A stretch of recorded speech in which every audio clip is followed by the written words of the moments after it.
दोस्तों, भोजपुरी निरहुआ हिंदुस्तानी फोक का एक गाना आप सभी के बीच आने वाला है, जिस गाने का नाम है बलमुआ कैसे तेजब।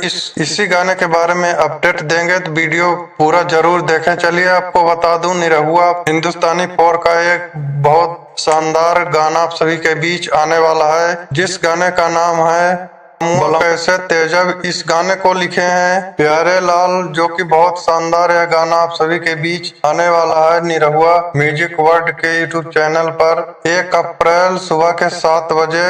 आप लोग जाकर सुनिएगा, बहुत शानदार यह गाना होने वाला है।